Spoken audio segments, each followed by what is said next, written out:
welcome to my kitchen. Today I'm going to show you how to make apple jam in the instant pot, and it comes together very quickly, very easy to make. I love to make small batches at a time, like 2 large apples at a time, and it stays for a couple weeks easily in the refrigerator. I like to eat this apple jam, or chutney that I like to call it, because I do add some spices to this. I like to eat it with parathas, like the sweet potato paratha that I showed you guys in my last video, or cassava methi parathas. So I like to have this like a chutney on the side, or basically you can have this as a side with any main meal that you're having. It's slightly sweet and tart and spicy, and of course how spicy you want it, it's totally up to you. I do add cayenne pepper, and I add also fennel seeds to give that unique Indian flavors. However, for AIP version you can totally omit these ingredients and it still tastes fabulous, because it still has ginger and cinnamon in it. So, and also this is also refined sugar free. I only use coconut sugar. You could also substitute it with maple syrup or raw honey. Yeah, and the other important thing is that the type of apples that you use. Always use some kind of cooking apples, which become nice, soft and mushy upon cooking. And I like to use Macintosh. This gives me like the best texture for the apple jam, very smooth and soft. You could also use some other varieties like Cortland and Gala. However, do not use red delicious apples, because they do not cook well and they tend to remain hard. So that's definitely not a good one to use. Alright, so let's get started. So I have 2 large apples here, peeled and chopped, and I have about a teaspoon of finely chopped fresh ginger, about a half a teaspoon actually of the ginger, sorry. And then I'm going to add some cinnamon, again about a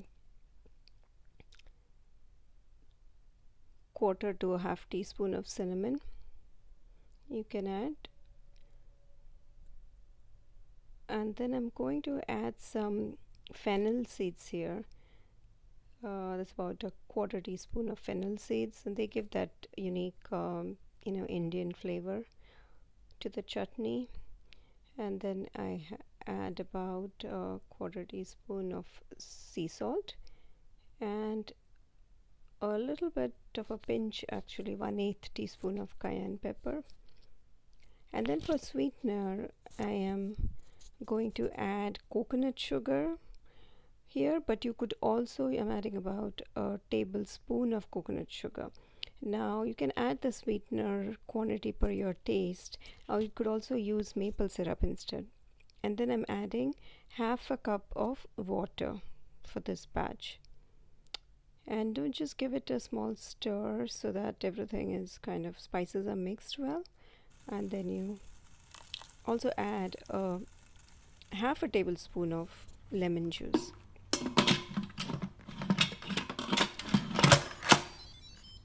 And then shut the lid and make sure the valve is in the sealing position, and press the pressure cook button, and the time should be about 10 minutes.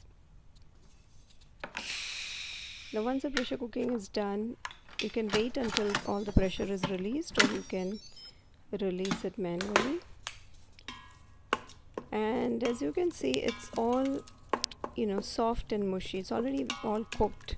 See, once I stir it, it's becoming all mushy, because the apples turn really soft. And this again depends on the type of apple you use. Now next we have to just kind of cook it off a little bit. So I'm pressing the saute button and keep it on low saute, and just keep stirring it constantly, and In about 5 to 7 minutes, as you can see, it gets thickened with all the water evaporating, and about 5 to 7 minutes, I would say, on low saute should be enough for this quantity. If you have a larger batch that you're doing, then you might need to do it for longer time, but do it until it's thick, and there your apple jam is ready. See, I'll show you the consistency of this. It's like really thick and very soft, thick, and really beautiful texture.